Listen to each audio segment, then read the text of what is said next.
Hallelujah. सबको जय मसीह की। प्रभु की हजूरी में आप सबका स्वागत है। प्रभु को धन्यवाद देते हैं आज के दिन के लिए कि प्रभु ने हमें आज का दिन दिखाया, ये समय दिया उसकी हजूरी में आने के लिए।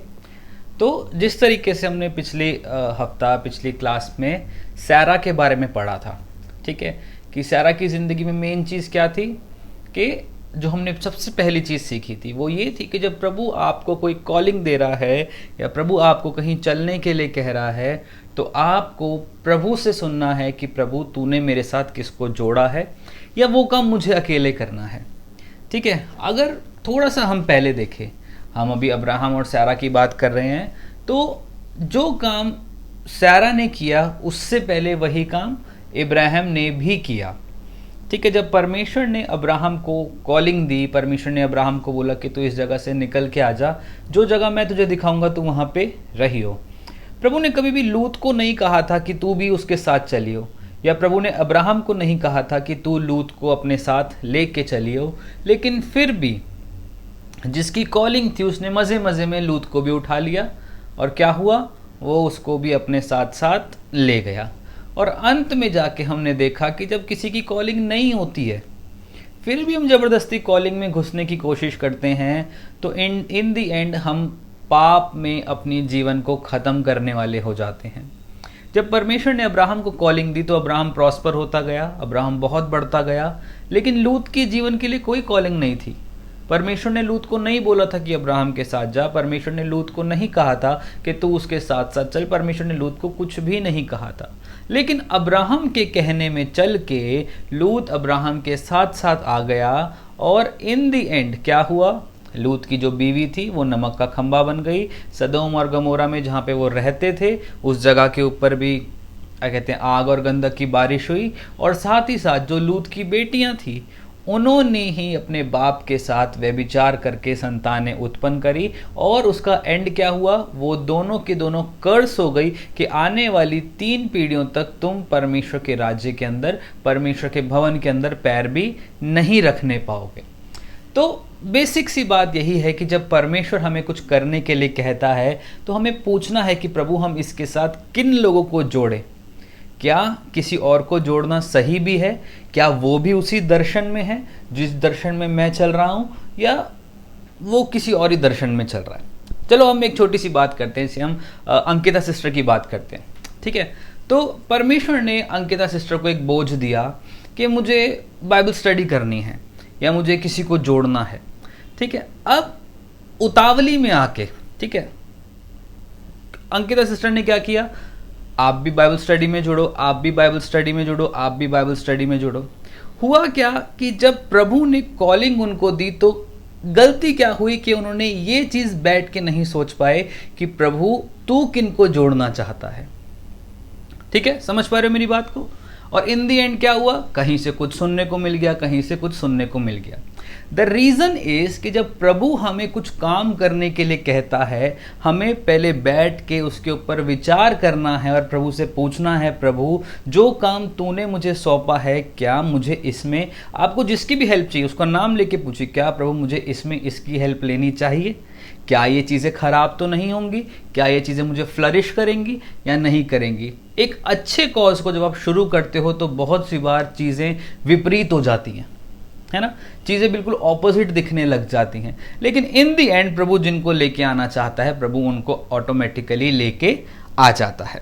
ठीक है जी, अब लूत की बात हम यहाँ पे ख़त्म करते हैं, फिर से आ जाते हैं हागर पे, मतलब हाजिरा पे। हाजिरा के बारे में हम सब जानते हैं और पिछली क्लास में भी हमने सीखा कि हाजिरा की ज़िंदगी के लिए प्रभु ने कोई कॉलिंग नहीं दी थी। सैरा के कहने के द्वारा वो अब्राहम के साथ जुड़ गई या अब्राहम उसके साथ जुड़ गया। जब हम इस बात को पढ़ते हैं, अगर हम उत्पत्ति उसका 16:4-6 पढ़े तो वहाँ पे एक चीज़ लिखी गई है कि जब, चलो मैं आपको एक चीज़ समझाता हूँ।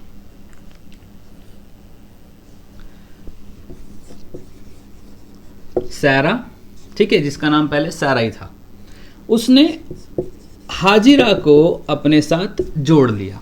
ठीक है, जब हाजिरा प्रेग्नेंट हो गई, ठीक है, जब उसके पेट में गर्भ धारण हो गया तो उसके अंदर क्या आ गया, उसके अंदर घमंड आ गया। और वो सैरा को निकम्मा जानने लग गई। वहां पे ऐसा लिखा, आप चाहें तो मेरे साथ पढ़ सकते हैं, उत्पत्ति 16 उसका 4 से लेके 6 तक। ठीक है, चलो मैं आपके लिए पढ़ देता हूँ। वह हाजिरा के पास गया और वह गर्भवती हुई। तब उसने जाना कि वह गर्भवती है। तब वह अपनी स्वामिनी को तुच्छ दृष्टि से देखने लगी। तब सैरा ने अब्राहम से कहा, जो मुझ पर उपद्रव हुआ है वह तेरे ही सिर पर हो। मैंने तो अपनी दासी को तेरी पत्नी कर दिया। पर जब उसने जाना कि वह गर्भवती है तब वह मुझे तुच्छ समझने लगी। इसलिए यहोवा मेरे और तेरे बीच न्याय करे। ये न्याय की बात कहाँ से आ गई इसमें? हाँ, पहले परमेश्वर ने इब्राहिम को एक वाचा दी थी, अब्राम को, ठीक है जी। उस वाचा के साथ सैरा को प्रभु ने जोड़ा। इन दोनों के लिए बात की गई थी, लेकिन सैरा ने अपनी मर्जी से हाजिरा को भी उस प्लान के अंदर शामिल कर लिया। जब उसने उसको अपने प्लान में शामिल किया तो वो जो प्लान प्रभु ने सैरा से प्रॉस्पर कराना था वो डिले होके हाजिरा के पास आ गया, ठीक है। जब वो हाजिरा के पास आया तो हाजिरा प्रेग्नेंट हो गई, और अब जो है इसके प्रेग्नेंट होने के द्वारा अब जो सैरा है वो उससे घृणा करने लग गई है, वो उसको तुच्छ जानने लग गई है। वो कह रही है कि तू कैसे प्रेग्नेंट हो गई, तेरे कैसे गर्भ ठहर गया, मेरे होना चाहिए था, मैंने अपने पति को तेरे पास भेजा था, तेरे कैसे गर्भ ठहर गया। सिंपल सीधी बात है कि हम जब भी परमेश्वर की योजनाओं में प्रभु के द्वारा ना आयोजित लोगों को अपने साथ जोड़ते हैं तो अक्सर हम अपनी ब्लेसिंग्स को जाता हुआ देखते हैं या अपनी ब्लेसिंग्स को डिले होता हुआ देखते हैं। और वही काम सैरा के साथ भी हुआ, और उससे पहले वही काम अब्राहम के साथ भी हुआ था। प्रभु ने अब्राहम को बोला था, तू ये जगह को छोड़ के जा, मैं तुझे ब्लेस करूंगा। उसने लूत को अपनी मर्जी से क्या किया, उसके साथ जोड़ दिया। अब जब पति ने किया है तो पत्नी को भी करना था, और पत्नी ने भी वही काम कर दिया। जब हाजिरा को भेज दिया गया कि तू मेरे घर से निकल जा, तू मुझे तुझ समझती है, तू मेरे घर से निकल जा, हाजिरा आपने अपना बोरिया बिस्तरा लिया और क्या किया, वो वहां से निकल गई। रास्ते में चलते चलते, आप मेरे साथ निकालिए 16 उसका 11। रास्ते में चलते चलते क्या हुआ कि वो बहुत ही ज़्यादा थक गई और बहुत ज़्यादा पीड़ा में थी, क्योंकि वो प्रेग्नेंट औरत थी। तो उसने क्या किया, उसको भूख लगी, प्यास लगी, उसने प्रभु से कहा, और यहोवा के दूत ने उससे कहा, देख तू गर्भवती है और तू पुत्र जनेगी, तू उसका नाम इश्माइल रखना, क्योंकि यहोवा ने तेरे दुख का हाल सुन लिया है।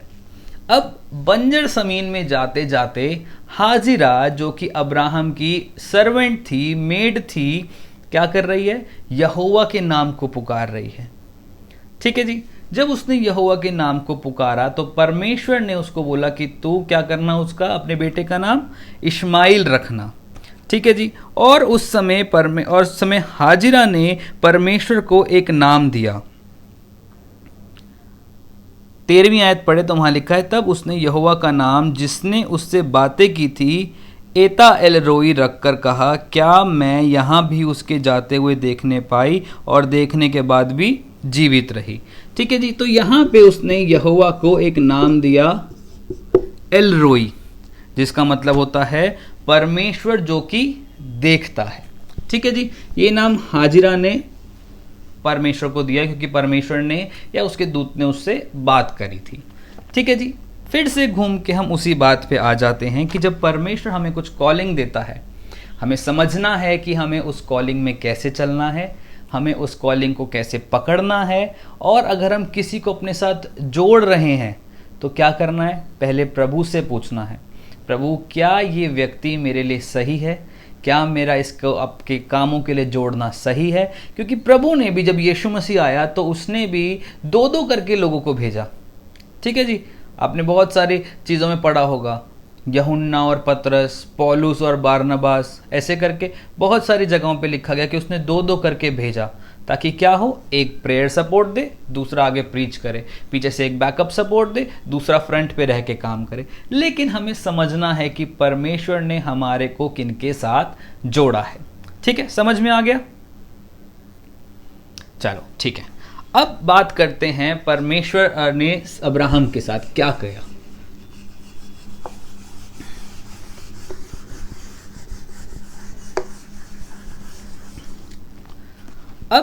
सीधी बात करते हैं कि कि अब्राहम ने लूत को क्यों छोड़ा। अभी हम 16वें में पढ़ रहे थे, लेकिन हम थोड़ा सा पीछे चलते हैं 13वें में। ठीक है जी, 13वें अध्याय में, उत्पत्ति 13 में चलते हैं और 13 में मेरे साथ निकालिए 13 का 8। चलिए,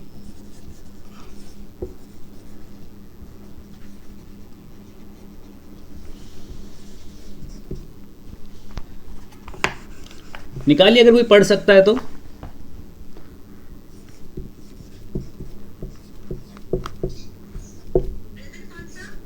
उत्पत्ति 13 उसका 8।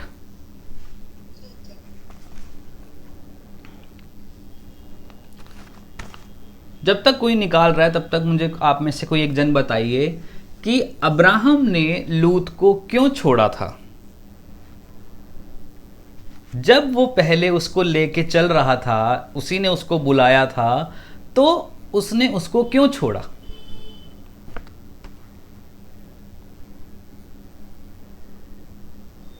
कोई भी आंसर, कोई भी रैंडम गेस, कुछ नहीं। चलो मेरे साथ निकालो, उत्पत्ति 13 उसका 8। पढ़िए पढ़िए जी।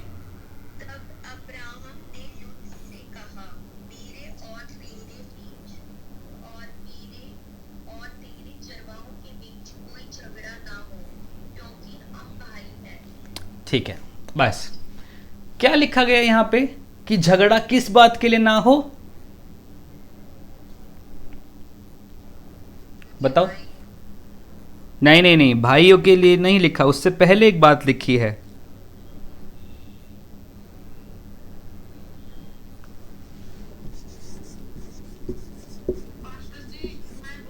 जी पढ़िए पढ़िए, बताइए बताइए।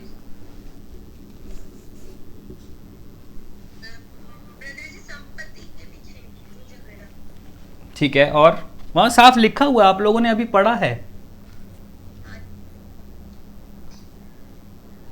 ठीक है, प्रीति सिस्टर कुछ कह रहे थे, बताइए।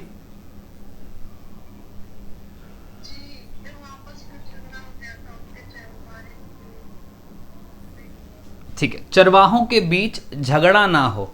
ठीक है, यही लिखा गया वहां पे 8वीं आयत में। तब अब्राहम ने लूत से कहा, मेरे और तेरे बीच और मेरे और तेरे चरवाहों के बीच में झगड़ा ना होने पाए, क्योंकि हम लोग भाई बंधु हैं। ठीक है जी, चरवाहों के बीच झगड़ा होने से ये दोनों चाचा भतीजा अपने आप को छोड़ क्यों रहे हैं। अगर उनके नीचे काम करने वालों के बीच में झगड़ा है तो वो उनको समझा भी सकते हैं, वो उनको बता भी सकते हैं, वो उनको करेक्ट भी कर सकते हैं। लेकिन अब्राहम कह रहे कि अब तू अपनी संपत्ति लेके यहां से चला जा, जो जगह तुझे पसंद हो तू वहां पे चला जा। और बहाना क्या दे रहा है, तेरे और मेरे चरवाहों के बीच में क्या ना हो, झगड़ा ना हो। आपको पता है बाइबल जब भी चरवाहों की बात करती है तो यहां पे सीधा बात आती है पास्टर्स की। बाइबल में पास्टर्स को चरवाहा कहा गया है। ठीक है जी, सपोज करिए ये तेरी कलीसिया, ये मेरी कलीसिया। ठीक है, अब कलीसियाओं में कौन होते हैं, कलीसियाओं में चरवाहे होते हैं। तो जब अगर दो पास्टर्स ही बीच में भिड़ने लग जाएंगे, जब दो पास्टर्स के बीच में झगड़ा उत्पन्न हो जाएगा, बैर उत्पन्न हो जाएगा, तो वो कैसे अपनी भेड़ों की रखवाली करेंगे। समझ पा रहे हो मेरी बात को। ये तेरी कलीसिया है, वो मेरी कलीसिया है। तू मेरी कलीसिया में मत आइयो, मैं तेरी कलीसिया में नहीं जाऊंगा। अगर तू मेरी कलीसिया में आएगा तू मेरे लोगों को ले जाएगा, मैं तेरी कलीसिया में आऊंगा, मैं चिन्ह चमत्कार दिखाऊंगा तो तेरी कलीसिया मेरे पास आ जाएगी। ये चरवाहों के बीच में आज एक डिबेट का बहुत बड़ा कारण है। हम किसी को बुला के इसलिए खुश नहीं होते हैं क्योंकि हमें पता है कि हमारी भेड़ें जो हैं कहीं ना कहीं भटक सकती हैं। और बहुत से चरवाहे ऐसे भी हैं जो भटका देते हैं, जो कहीं ना कहीं की बात कहां से कहां करके भटका देते हैं। और फिर देह किसकी खराब होती है, प्रभु की। इसलिए अब्राहम वहां पे कह रहा है कि तेरे और मेरे चरवाहों के बीच में कोई लड़ाई झगड़ा ना हो, इसीलिए सारा देश तेरे सामने है, तू जोन सी जगह चाहता है वो जाके ले ले। ठीक है जी। अगर हम 9वीं आयत में पढ़े तो लिखा है, क्या सारा देश तेरे सामने नहीं, इसलिए मुझसे अलग हो जा, यदि तू बाईं ओर जाए तो मैं दाहिनी ओर जाऊंगा, और यदि तू दाहिनी ओर जाए तो मैं बाईं ओर जाऊंगा। ठीक है जी। मतलब अगर अब्राहम यहां जाना चाहता है तो लूत बिल्कुल ऑपोजिट जाएगा, एक साउथ पोल दूसरा नॉर्थ पोल, एक साथ नहीं रहना। क्यों नहीं रहना? दिक्कत यहां पे ये हो गई है, अभी तक जो अब्राहम लूत को लेके चल रहा था, अब वो ही उसको कह रहा है कि तू मेरे पास से दूर हो जा। दिक्कत स्टार्टिंग में अगर देखें तो जो इंसान लेकर आया था वो उसको अपने पास बना के रखना चाहिए था, लेकिन जब हम विदाउट नोइंगली किसी और को अपनी कॉलिंग में जोड़ते हैं तो ये सिचुएशन आनी ही आनी है कि जिधर तू रहेगा मैं उसकी ऑपोजिट साइड में चला जाऊंगा, जहां तू सेवकाई करेगा मैं उसकी ऑपोजिट साइड में करूंगा, जहां तू रहेगा मैं उसकी ऑपोजिट साइड में चला जाऊंगा, मैं तेरे साथ सेवकाई नहीं कर सकता। समझ पा रहे हो मेरी बात को? आज दो पास्टर्स में झगड़ा क्यों है? क्योंकि जब कलीसिया तैयार होती है तो हम बहुत फुर्ती में बहुत सारे अगुओं को बुलाते हैं, लेकिन हम अननोइंगली कभी कभी ऐसे लोगों को ही बुला लेते हैं जो हमारी आत्मा को उत्थान नहीं कर रहे, जो हमारी आत्मा को इंक्रीमेंट नहीं दे रहे, जो हमें आत्मिकता में नहीं बढ़ा रहे हैं, लेकिन फिर भी क्योंकि वो हमें अच्छा लग रहा था इसलिए हमने उसे बुला लिया कि आप भी आ जाओ हमारे पास, आप भी हमारे दर्शन में जुड़ जाओ। आप हमेशा याद रखना, आप अगर आज कितने 10 लोग हो यहाँ पे, तो 10 के 10 का एक दर्शन नहीं है। प्रभु में आने का आपका क्या दर्शन है? चलो आप कोई 2 बंदे मुझे बता दो, मैं गारंटी देता हूं आप दोनों का भी सेम नहीं होगा। आप प्रभु में क्यों आए थे? चलो आप मुझे ये बताओ। आप बीमारी के लिए आए, चंगाई के लिए आए, व्हाटसोएवर, आप ठीक हो गए, नहीं हुए एक अलग बात है। अभी आप प्रभु में आपका क्या दर्शन है? आप प्रभु के लिए क्या करना चाहते हो? आप प्रभु में क्यों बने रहना चाहते हो? बताओ बताओ, क्यों बने रहना चाहते हो?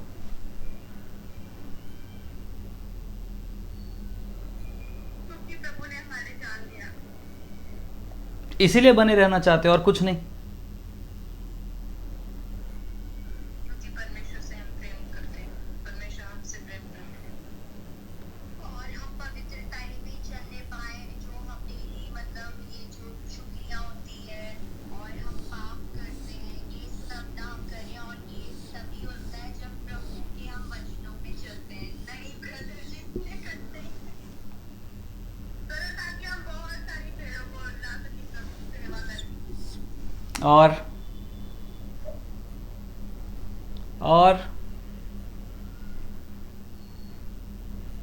हाँ, मतलब बहुत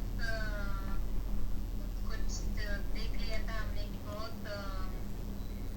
क्या बोलते हैं उससे, बहुत सारी जगहों पे माथा टेक लिया था पर कुछ भी नहीं हुआ। जब परमेश्वर के पास आए तो परमेश्वर ने हमें चुना।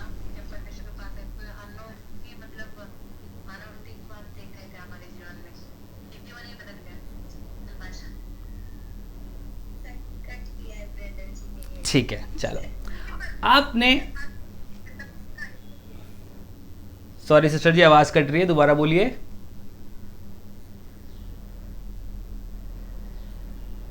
क्योंकि परमेश्वर हमें बहुत आशीष देता है, इसलिए इस बात के लिए सबसे बड़ा वाला कांटा लगाऊंगा मैं। आपको मसीह में कितने साल हो गए हैं? सच बताओ, आप 1 साल 2 साल 3 साल से आप लोग मसीह में हो, लेकिन आज भी अगर हमसे पूछा जाए कि प्रभु ने हमारे को क्या दर्शन दिया है, प्रभु में हमें कैसे चलना है, तो आज भी सेम वही 5 चीज़ें हैं। परमेश्वर ने हमारे लिए जान दिया, परमेश्वर हमें ठीक करेगा, हमें परमेश्वर के पीछे चलना है, हमें परमेश्वर की आज्ञा को मानना है। इससे बढ़कर कोई गोल नहीं है आपकी ज़िंदगी में। अगर प्रभु आपको आशीष ना करे, आज आप प्रभु को छोड़ दोगे? अगर प्रभु आपकी ज़िंदगी में आज कोई बीमारी भेज दे, आप प्रभु को छोड़ दोगे? नहीं छोड़ दोगे, नहीं छोड़ोगे? सबकी मुंडियां हिल रही हैं, नो। जब प्रभु हमें कुछ कॉलिंग देता है तो उस कॉलिंग के साथ हमें एक एम भी देता है कि हमें ये काम को करना है। ठीक है, सपोज करो प्रभु ने मुझे कुछ कॉलिंग दी, प्रभु ने मुझे बोला ये काम करना है। आज मैंने प्रभु को इसलिए पकड़ा है कि प्रभु मुझे तेरी दुल्हन को तैयार करना है, मुझे बाइबल स्टडी के द्वारा तेरे लोगों को चेला बनाना है, मुझे उनको विश्वास में पक्का करना है, मुझे उनको विश्वास में मजबूत करना है। ये है मेरा एम। इसीलिए मैं मसीह में हूं, इसीलिए मसीह में बना हुआ हूं, ताकि प्रभु ने जो काम मुझको दिया है मैं उसको पूरा कर सकूं।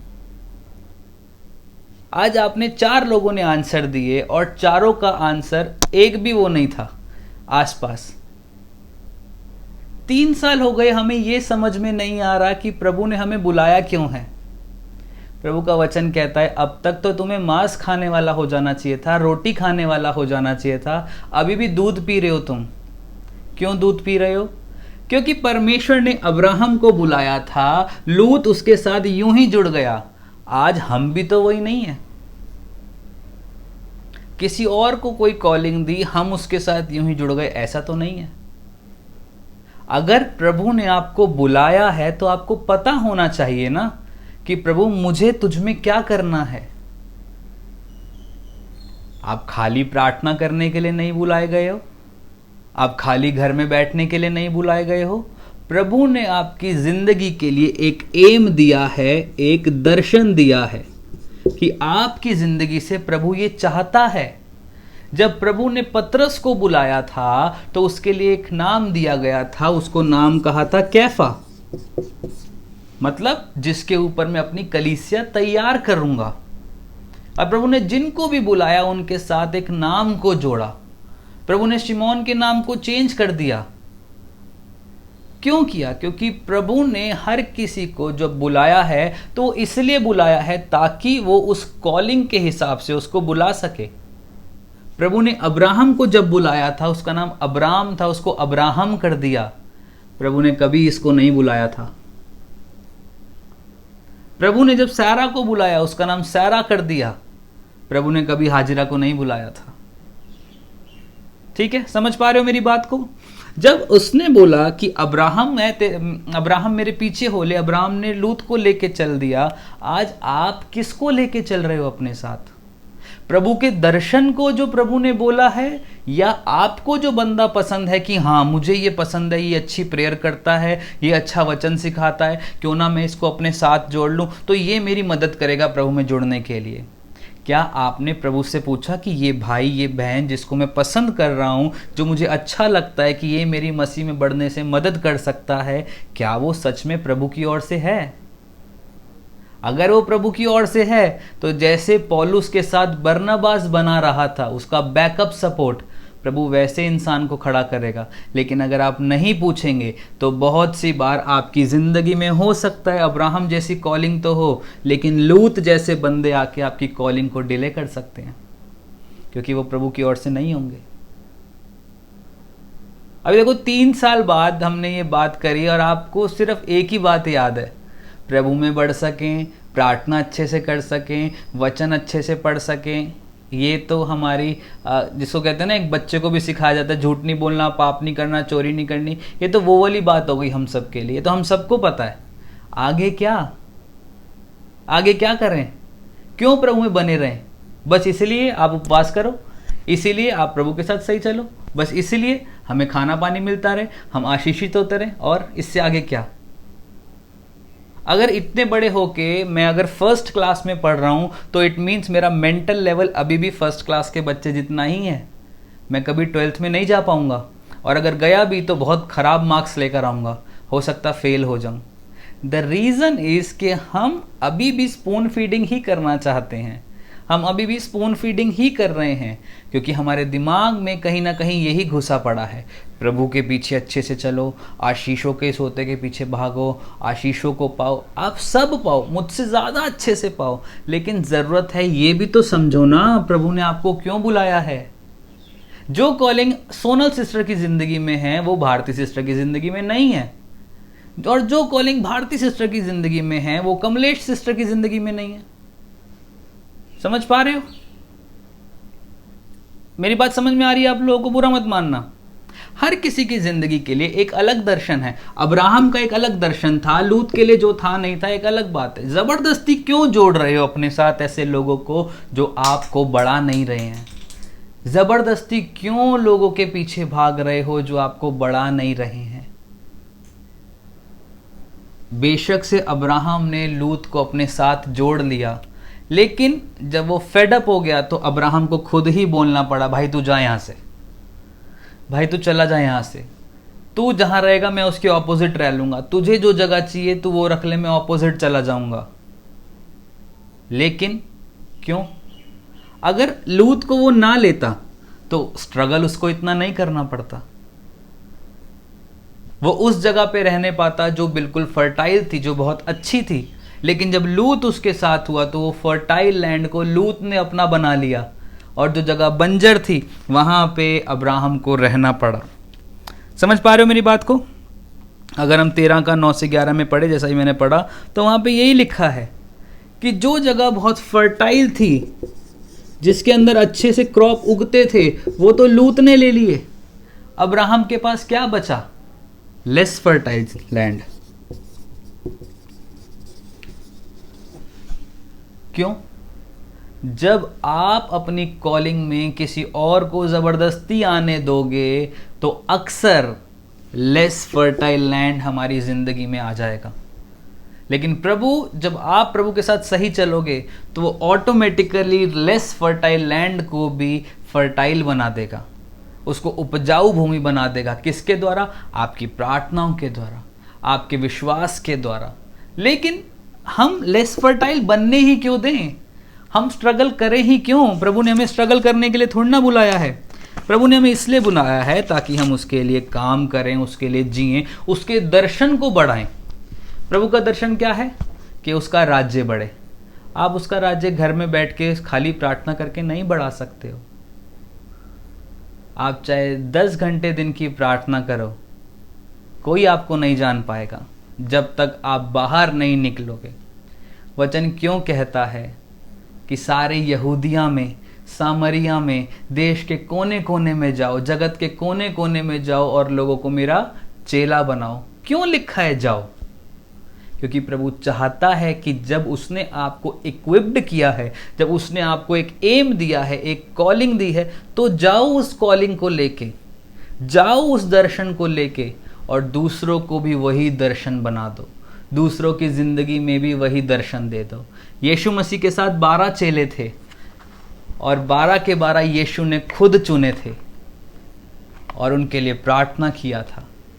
और जब ये 13 लोग पूरे हो गए तो क्या हुआ? पूरी दुनिया हिल गई।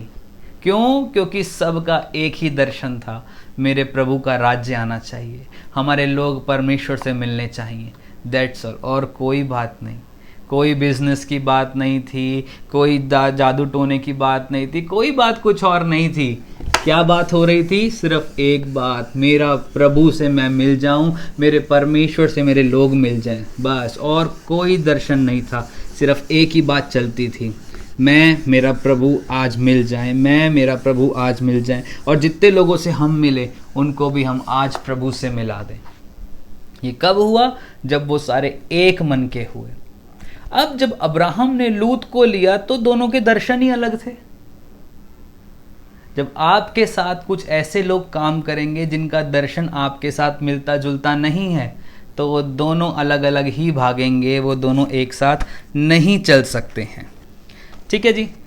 अब अब्राहम को शांति चाहिए थी भाई, कि अब ऐसा बंदा मैंने ले तो लिया है कि जो मेरे दर्शन में सहभागी नहीं है, अब मैं क्या करूं? मुझे कोई ऐसा चाहिए जो मेरे दर्शन में सहभागी हो जाए। तो लूत को उसने बोला, भाई जा, अब आप जाओ यहाँ से, मैं अपने आप देख लूँगा, जो भी होगा, जैसा प्रभु मुझे करेगा मैं कर दूंगा। तो लूत ने फर्टाइल लैंड, उपजाऊ भूमि को ले लिया, और अब्राहम के हिस्से में लेस फर्टाइल जो भूमि थी वो आ गई। लेकिन अब्राहम के अंदर एक बहुत अच्छी क्वालिटी थी। वो क्या करने के लिए तैयार था? वो किसी भी चीज को उपजाने के लिए रेडी था।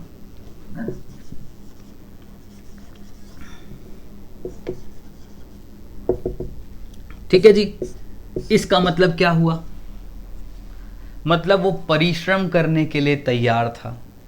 चाहे बेशक से मेरे पास वो जगह आई है जो ज़्यादा उपजाऊ नहीं है, लेकिन मैं तैयार हूँ प्रभु, क्योंकि तू मेरे साथ है, मैं इस भूमि को फर्टाइल बना के दिखाऊंगा। आज प्रभु ने हम सबको एक दर्शन दिया है, प्रभु ने हम सबको एक कॉलिंग दी है, लेकिन क्या ये क्वालिटी हमारे पास है?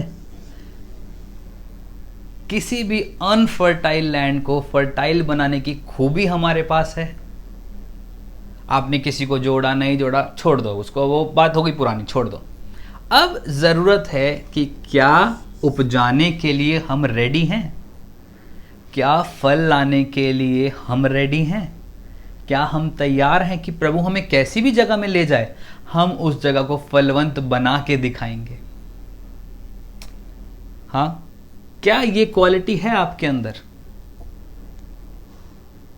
बताओ, क्या ये क्वालिटी है आपके मेरे अंदर? क्यों, अगर नहीं है तो क्यों नहीं है? हाँ, नहीं है तो क्यों नहीं है? है कि नहीं है?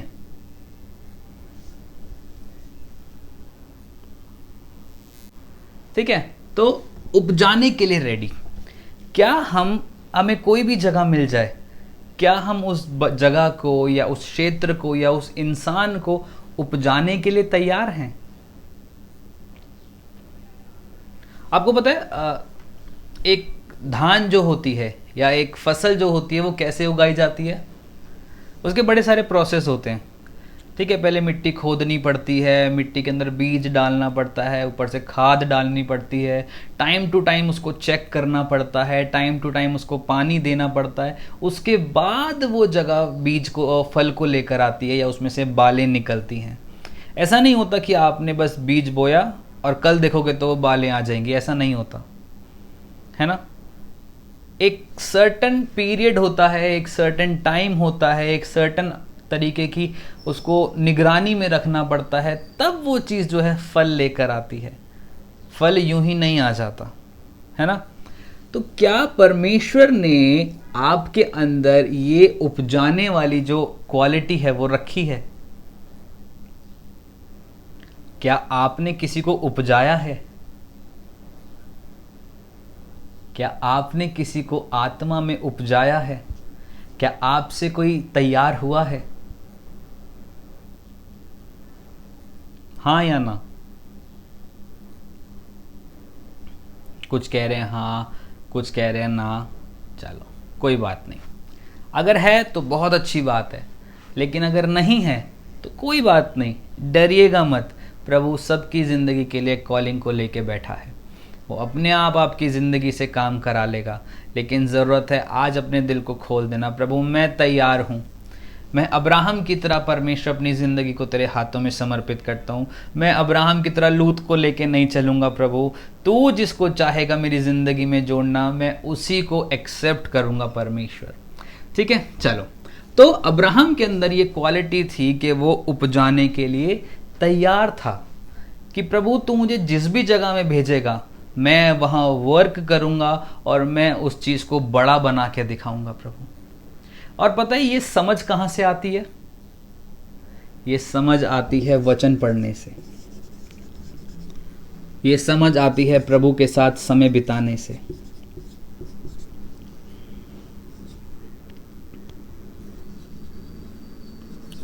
ये समझ आती है प्रभु को समझने से कि प्रभु को आप किस तरीके से समझते हो, आप प्रभु को किस तरीके से देखते हो, आप प्रभु को किस तरीके से जानते हो। जब आपके अंदर ये क्वालिटी होगी तभी आपके अंदर ये चीज़ आ सकती है।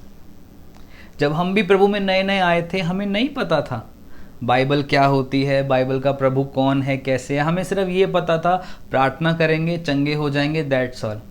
प्रार्थना करेंगे आशीष मिल जाएगी, बस ख़त्म।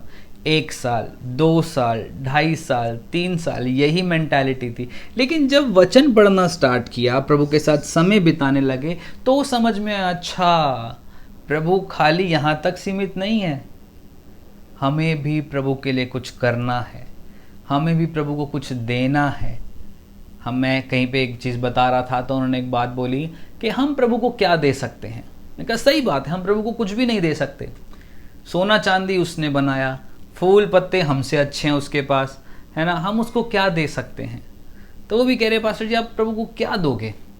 मैंने बोला मैं प्रभु को सिर्फ 2 चीज़ें दे सकता हूँ, एक अपना टूटा हुआ दिल और एक अपने आंसू, और मैं कुछ उसको नहीं दे सकता।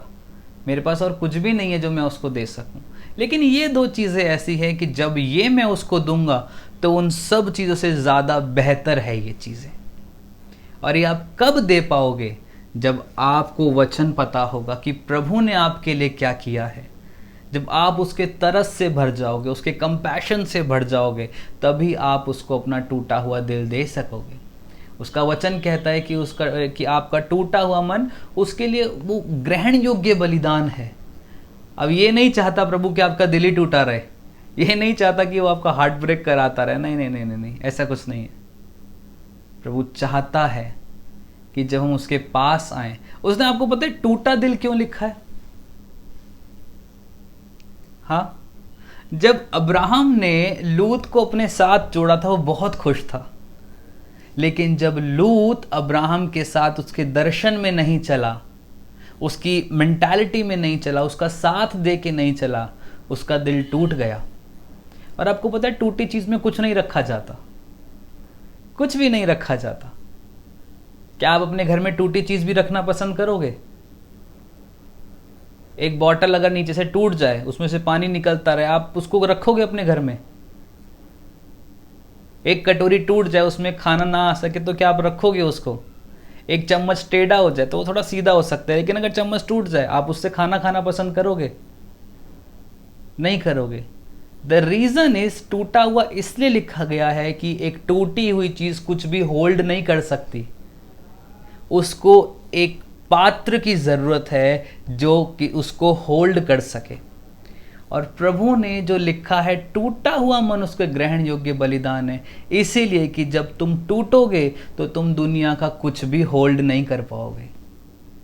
तुम्हारे अंदर दुनिया की कोई भी चीज़ फिर समा नहीं पाएगी, क्योंकि अब वो टूट चुकी है। एक टूटा हुआ मटका कभी पानी को होल्ड नहीं कर सकता। वैसे ही जब तुम्हारा दिल टूटेगा, जो टूटा हुआ दिल है वो संसार की किसी भी चीज़ को होल्ड नहीं कर पाएगा। फिर कोई टूटी हुई चीज़ को होल्ड करना है तो हमें अपने हाथ लगाने पड़ेंगे या उसके नीचे कुछ हमें देना पड़ेगा ताकि वो शेप रहे उसकी। और प्रभु जब कहता है टूटा हुआ मन, तो वो आपके टूटे हुए हृदय को अपने हाथ में इस तरीके से ले लेता है। वो इस तरीके से लेके आपके हाथ को होल्ड करता है। आपको कोई बहुत चीज़ प्यारी होती है ना, तो आप ये नहीं देखते कि हमारा हाथ उससे कट जाएगा या हमारे हाथ में गंदगी लग जाएगी, आप उसको प्यार से होल्ड कर लेते हो। आज मेरा बेटा है, जब वो पॉटी भी कर देता है तो मुझे घिन नहीं आती। मैं उसको हाथ से उठा के, चाहे हाथ में पॉटी भी लग रही हो, उसको वॉशरूम में लेके जाता हूँ, उसको साफ करता हूँ। क्यों? क्योंकि वो मुझे प्यारा है।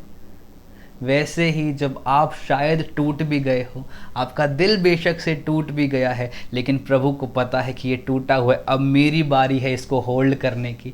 और जब मैं होल्ड करूँगा तो बेशक से कितना ही टूटा हुआ क्यों ना हो, मैं इसको फिर से रीबिल्ड करूँगा और पहले से बेहतरी के साथ रीबिल्ड करूँगा। और प्रभु वैसे ही अपने हाथों में हमको लेता है, हमारे उस टूटे हुए दिल को लेता है और फिर अपने आप को उसके अंदर पोर कर देता है, अपने आप को उसके अंदर भर देता है, जिससे जो टूटा हुआपन था वो टूटा हुआपन नहीं लगता, अब लगता है ये नया हो चुका है। प्रभु का वचन कहता है, देखो पुरानी बातें बीत गई, मैंने सब कुछ नया कर दिया। लेकिन सब कुछ नया होने से पहले टूटना बहुत ज़रूरी है। जब अब्राहम ने लूत को लिया वो खुद टूटा, लेकिन जब लूत को साइड हटाया तो बेशक से जो जगह उपजी हुई नहीं थी, जो बिल्कुल बैरन थी, लेस फर्टाइल थी, प्रभु की दया में होके वो फर्टाइल हो गई। और लूत जो था वो बेस्ट जगह लेके भी दुनिया में चला गया, दुनिया में मिल गया। लेकिन प्रभु के लोग जब प्रभु की सुन के चलते हैं तो बेशक वो बंजर ज़मीनों पे क्यों ना जाए, उनके पैर रखने के द्वारा प्रभु बंजर ज़मीनों को भी फर्टाइल कर देता है। ज़रूरत है आज हमें समझने की, हमारे पैरों में प्रभु ने वो ताकत दी है कि जब मैं जाके काम करूँगा प्रभु उस जगह को फर्टाइल कर देगा। जब मैं जाऊँगा उसके काम को करने के लिए तो प्रभु बड़े काम करके दिखाएगा, क्योंकि मैं अपने नाम से नहीं जा रहा, मैं यहोवा तेरे नाम से जा रहा हूँ, मैं तेरे नाम को लेके जा रहा हूँ। प्रभु आज मैं उपजाने के लिए तैयार हूँ। आज तू मुझे लेके जा कि तू कहाँ लेके जाना चाहता है। आज मैं तेरी सुन के चलना चाहता हूँ। आपने एक बहुत बड़ा नाम सुना होगा मिनिस्ट्री में, कैथरीन कुलमैन। सुना है किसी ने? कैथरीन कुलमैन 1969, 1979, 1950 से लेके 1970 तक उन्होंने बहुत बड़ी मिनिस्ट्री करी, बहुत बड़ी मिनिस्ट्री। ठीक है जी। उस मिनिस्ट्री में ऐसा लिखा गया है कि कैथरीन कुलमैन को ठीक से प्रीच करना नहीं आता था, वो एक अच्छी प्रचारक नहीं थी, लेकिन जब प्रभु का आत्मा उनके ऊपर आता था तो वो बोलती थी और ऐसा लगता था प्रभु उसके अंदर से बोल रहे हैं। समझ पा रहे हो मेरी बात को? शायद आप में से बहुत से लोग कह रहे होंगे मुझे बोलना नहीं आता प्रभु, मैं हेजिटेट करता हूँ, मैं हेजिटेट करती हूँ, मैं 4 बंदों के सामने खड़ी हो जाऊँ तो मेरे में उससे कुछ वर्ड नहीं निकलता। लेकिन याद रखिए, जब प्रभु की महिमा आपके ऊपर आती है, जब आप उपजाने के लिए तैयार होते हो, जब आप रेडी होते हो कि मैं जहाँ जाऊँगा प्रभु मेरे अंदर से काम करेगा, तो प्रभु ऑटोमेटिकली अपनी ग्लोरी से आपको भर देगा। कैथरीन कुलमैन एक उसी तरीके की व्यक्ति थी। उसके लोग कहते थे कि ये जितना दिखती है कि बहुत बोल्ड लेडी है, बहुत पतली सी है और इसको प्रचार करना नहीं आता, वो बहुत सारे लोग बोलते थे। और उसके एक एक क्रूसेड में लाख लाख 1.5 लाख लोग आते थे, एक एक क्रूसेड में। 1970s में बता रहा हूँ, 50 साल पहले की बात। कोई इतना बड़ा साउंड सिस्टम नहीं होता था, कोई स्क्रीन्स नहीं होती थी, लेकिन फिर भी प्रभु का वचन सुनने के लिए वहाँ पे लोग आते थे।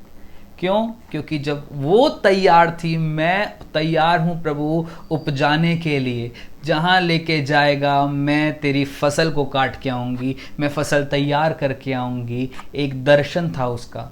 तो वो जहाँ भी जाती थी, जिस भी क्रूसेड में जाती थी, स्टार्टिंग में किसी को मज़ा नहीं आता था। ओहो कैथरीन कुलमैन आ रही है, बड़े अचंभे के काम होंगे, सब रेडी होते थे। लेकिन जब वो प्रीच करना स्टार्ट करती थी तो किसी को प्रीचिंग में मज़ा नहीं आता था। लेकिन धीरे धीरे जब प्रभु का आत्मा उसके अंदर से बोलना शुरू करता था, जहाँ वो देखती थी दुष्ट आत्माएं निकल जाती थी। जिसको देख के बात कर रही है दुष्ट आत्माएं निकल रही हैं। क्यों हो रहा था ऐसा? क्योंकि वो तैयार थी कि प्रभु तू मुझे लेके जा रहा है तो खाली हाथ नहीं आने देगा।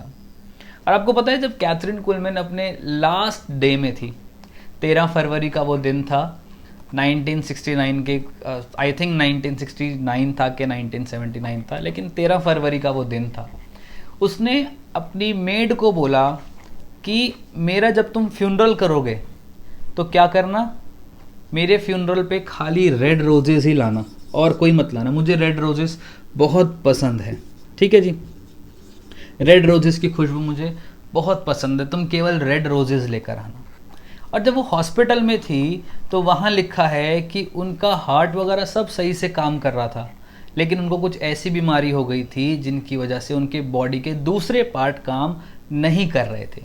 और 1:13 पे उन्होंने अपनी ज़िंदगी को छोड़ दिया। ठीक है, मतलब वो उनकी डेथ हो गई। तो जो नर्स वहाँ पे थी वो उसका फर्स्ट डे था, और हॉस्पिटल्स में उस समय पे फ्लावर्स अलाउड नहीं होते। जब उनकी डेथ हुई, जब वो मरी, उसी समय लिखा गया है कि पूरे हॉस्पिटल में धीरे धीरे करके गुलाबों की खुशबू भर गई। उनके रूम में गुलाबों की खुशबू थी, हॉस्पिटल के फ्लोर पे गुलाब की खुशबू, इवन पूरे के पूरे हॉस्पिटल में गुलाब की खुशबू ऐसी भर गई कि डॉक्टर्स चेक कर रहे हैं कि कौन रोज़ लेकर आया है, कौन गुलाब को लेकर आ रहा है। लेकिन कैथरीन कुलमैन की एक डिज़ायर थी कि प्रभु, उसने अपनी मेड को बोला था कि जब मैं मरूंगी तो केवल और केवल गुलाब होने चाहिए, मुझे गुलाब बहुत पसंद है।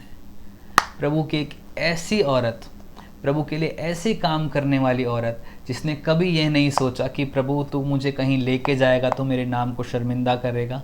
उसने सिर्फ एक ही बात को बोला था, प्रभु जहाँ तू मुझे लेके जाएगा वहाँ मैं फसल उपजा के आऊँगी। चाहे वो कितना ही बैरन लैंड क्यों ना हो, चाहे वहाँ पे लोगों का मन कितना ही हार्ड क्यों ना हो, तू मुझे लेके जाएगा तो वहाँ तू काम करेगा मेरे द्वारा और लोगों के मनों को तैयार करेगा कि लोग तुझ में बढ़ने पाएंगे, लोग तुझको एक्सेप्ट करने पाएंगे। सब वो इतना बढ़िया करने के बाद जब उसका दिन आया, उसकी मौत का दिन आया, जब उसने प्रभु के लिए इतना किया, तो प्रभु ने भी उसकी सुधि ली। उसकी सिर्फ एक डिज़ायर थी कि मेरे फ्यूनरल पे जब मेरी डेड बॉडी को रखोगे तो केवल लाल गुलाब रखना। और प्रभु वो जो रूम था, जिस रूम में वो रखी गई थी, वहाँ लिखा है, वो नर्स ऐसा बताती है कि वो मेरा पहला दिन था, और जब वो अपनी देह को छोड़ चुकी थी, वो एक्सपायर हो चुकी थी, वो उनकी बॉडी डेड पड़ी हुई थी, तो उस रूम के अंदर मैं हैवी प्रेजेंस को फील कर रही थी। और नर्स कह रही है कि मैं उसकी डेड बॉडी को देखते हुए मैंने रोना शुरू कर दिया और मैंने पश्चाताप करना शुरू कर दिया। आप सोचिए, जब हम बोल रहे हैं तो कई बार लोग नहीं बदलते, लेकिन एक परमेश्वर में होके जब कोई मरता भी है, प्रभु उससे भी अपनी महिमा लेना जानता है। उस डेड बॉडी के सामने बैठे हुए भी वो क्या कर रही है? वो पश्चाताप कर रही है, प्रभु मुझे क्षमा कर, मुझे क्षमा कर, आज प्रभु मुझे क्षमा कर, मैं तेरे साथ चलना चाहती हूँ।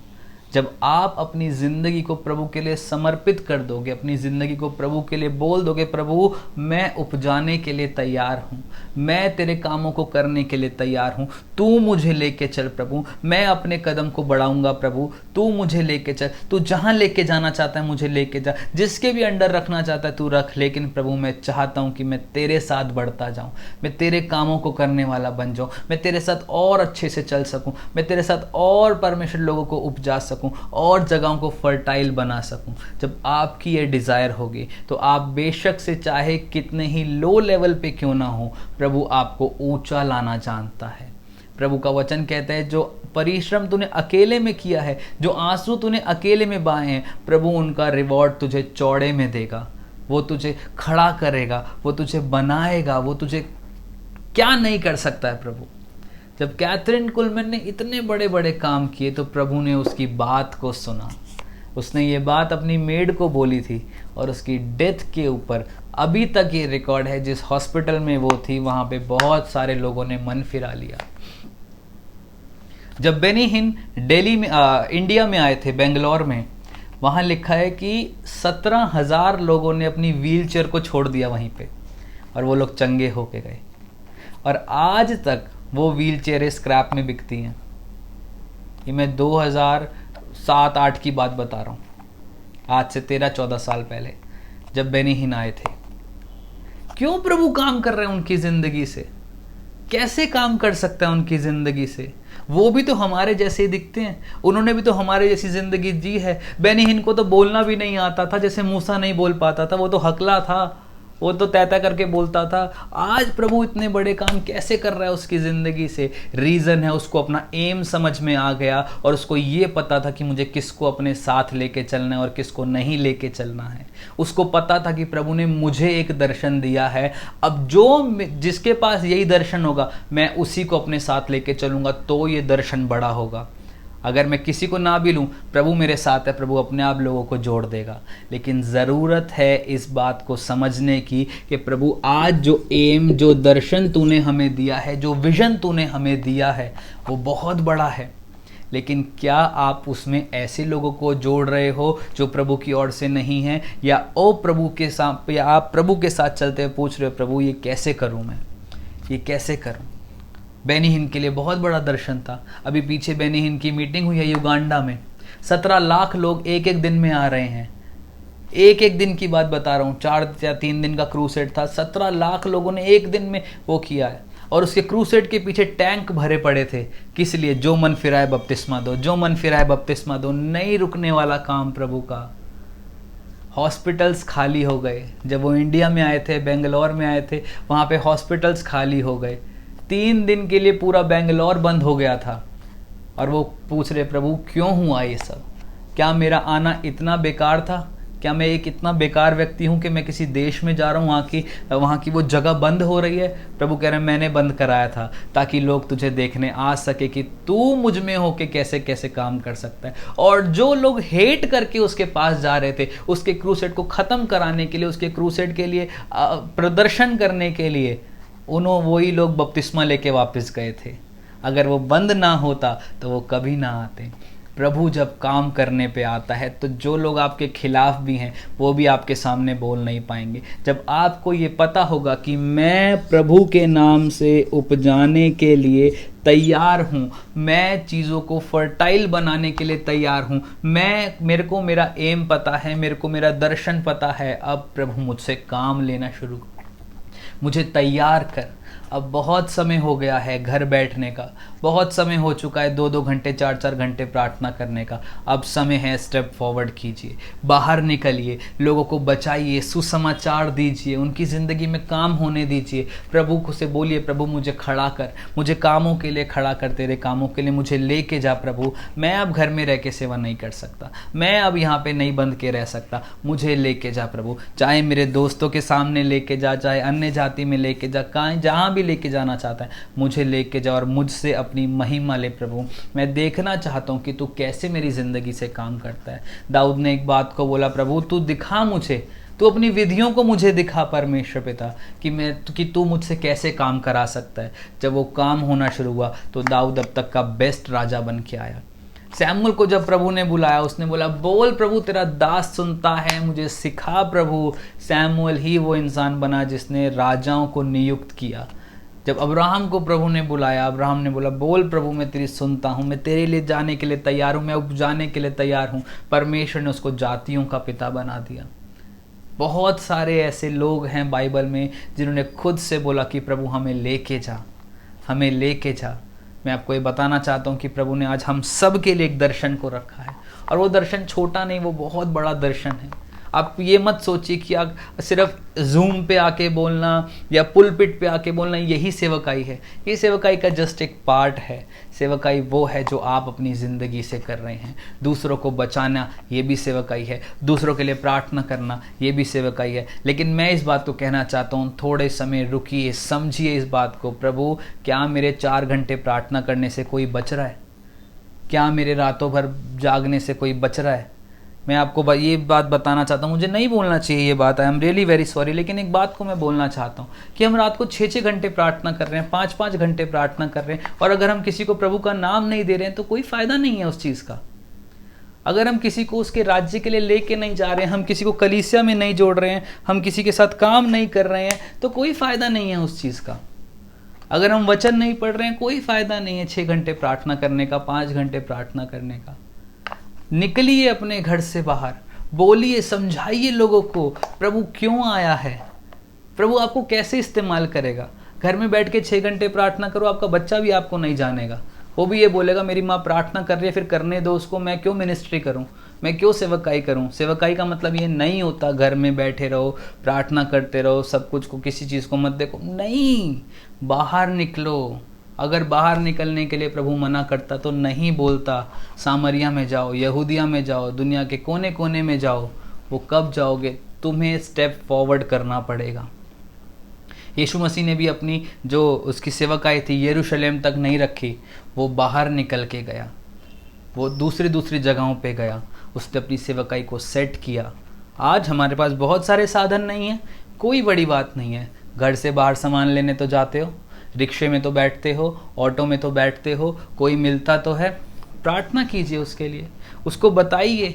और मैं आपको एक बात बता दूं कि बहुत से लोग आपको एक्सेप्ट नहीं करेंगे, लेकिन याद रखिए, आप 100 को देंगे तो 10 लोग आपकी सुनेंगे। उस 10 में से भी खाली 2 ही होंगे जो कलीसिया आएंगे, उसमें से भी खाली 1 ही होगा जो प्रभु में बना रहेगा। लेकिन हिम्मत मत हारना, क्योंकि 100 को देने के बाद भी अगर एक आत्मा ने मन फिरा लिया तो आप सोचिए पूरा स्वर्ग उस एक आत्मा के लिए, आपके लिए जश्न मनाएगा कि देखो मेरे बच्चे ने, देखो मेरी बच्ची ने एक आत्मा को बचाया है, वो उसको मेरे गले में लेकर आया। जब पूरा स्वर्ग आपके द्वारा खुश होगा, आपको हिम्मत मिल जाएगी कि चाहे मेरे घर वाले मुझे गालियां दे रहे हैं, चाहे मेरे घर वाले मेरे नहीं सुन रहे, लेकिन स्वर्ग मेरी सुन रहा है, स्वर्ग मुझे देख रहा है, स्वर्ग मेरी ज़िंदगी में काम कर रहा है, स्वर्ग मेरे लिए खुल चुका है, स्वर्ग का परमेश्वर मेरी सुनता है। मैंने कल एक स्टेटस डाला था कि चाहे मैं लाखों के लिए कीमती नहीं हूँ, चाहे लाखों के लिए मैं निकम्मा हूँ, चाहे बहुतों के लिए मैं निकम्मा हूँ, लेकिन एक है जिसके लिए मैं अनमोल हूँ। और आज वही परमेश्वर आपसे बात कर रहा है, और वो भी आपसे यही कह रहा है कि शायद बहुत से तुझे निकम्मा जान रहे हैं, बहुत से तेरे को बहुत चीज़ों में सता रहे हैं, बहुत से मुसीबतें आ रही हैं, सपोर्ट कहीं से नहीं मिल रहा, लेकिन मेरे लिए तू अनमोल है। और बाइबल बताती है इस बात को कि आप एक ऐसे के लिए अनमोल हैं जिसने आपके लिए जान दी है, जो आपके लिए मारा गया, गाड़ा गया, तीसरे दिन फिर जी उठा है। आइए हम प्रार्थना करेंगे। हालेलुया। प्रभु हम धन्यवाद